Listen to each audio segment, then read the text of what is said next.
BJP కూడా ఒక ప్రధాన ఫోర్స్గా ఎదిగి తెలంగాణలో ఆన్ ఇట్స్ ఓన్ పవర్ సంపాదించాలనేటువంటి ప్రయత్నాలు చేస్తున్నది.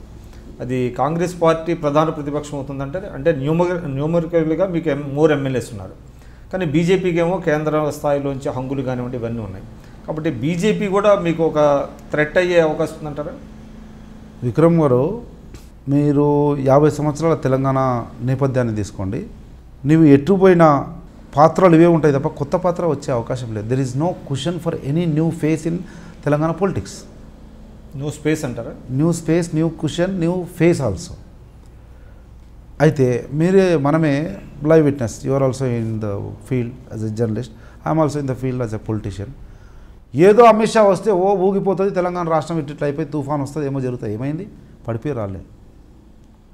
బీజేపీ గ్రాఫ్ పడిపోయిందండి అమిత్ షా వచ్చిపోయిన తర్వాత. రీజన్ ఏంటి?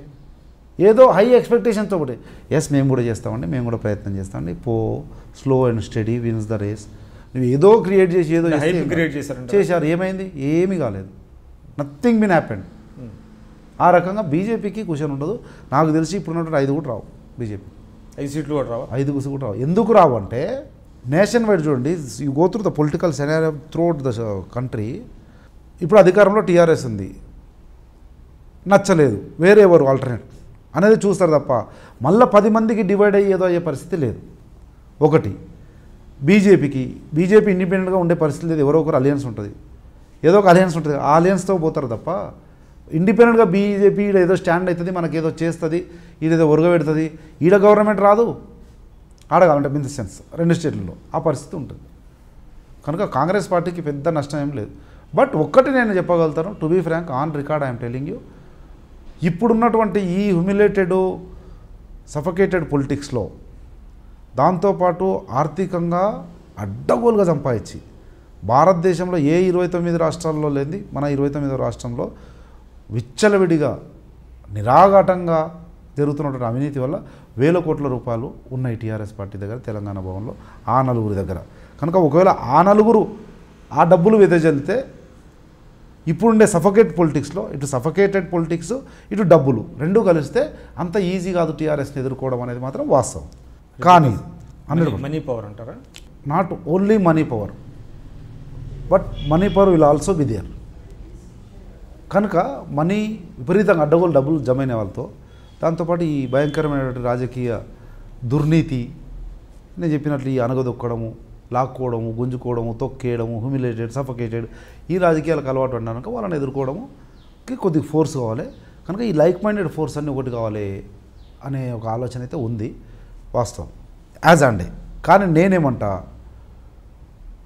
ఏ ఫోర్సు ఎన్ని ఫోర్సులు ఒకటైనా రెండైనా ఏమైనా పబ్లిక్ ఫోర్స్ అనేది ఫోర్స్. కనుక పబ్లిక్ ఫోర్స్ ఇప్పుడు అటువైపు నిలబడినటువంటి ఫోర్స్ మెల్లగా డైవర్ట్ అవుతూ ఉంది.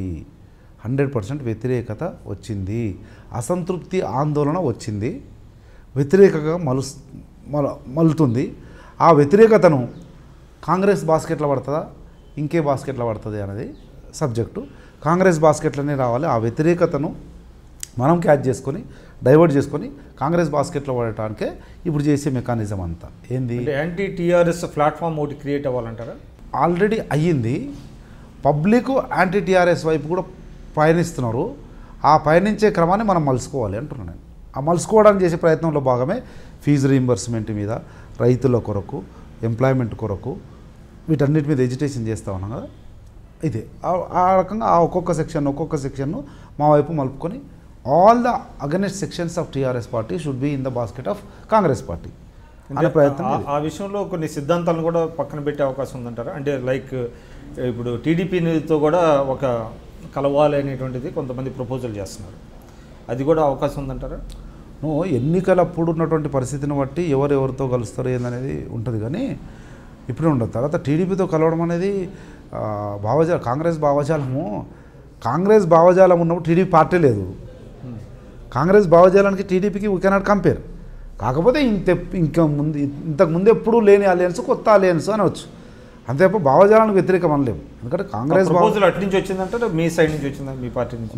అంత స్థాయిలో ఆ స్థాయిలో నేను మాట్లాడిన, నేను ఆ స్థాయిలో లేను కూడా. కానీ పీక్ స్టేజ్లో పైన అయ్యే డిస్కషన్ అది ఇంకా నాకు తెలిసి నాకున్న సమాచారం మేరకు ఇంకా చర్చలు జరగట్లేదు. But there is a opinion, there was no consensus, there was no sittings, there was no discussions, but there is an opinion. For more interviews, for more news and for more public voice, subscribe iDream.